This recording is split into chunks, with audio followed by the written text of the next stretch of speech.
رمضان المبارک کے علاوہ وہ روزے جو حضرت نبی کریم صلی اللہ علیہ وسلم رکھا کرتے تھے وہ ذرا توجہ سے سماعت فرما لیجیے۔ ایام بیز یعنی ہر قمری مہینے کی 13، 14 اور 15 تاریخ کے روزے، یوم عرفہ یعنی 9 ذوالحجہ کا روزہ، عاشورہ یعنی 10 محرم کا روزہ، اس کے ساتھ 9 یا 11 تاریخ کے ایک مزید روزے کا اضافہ کرنا چاہیے۔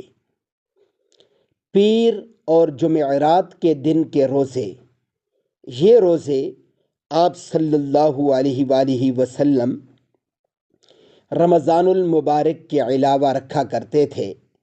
ہمیں بھی ان روزوں کا اہتمام کرنا چاہیے۔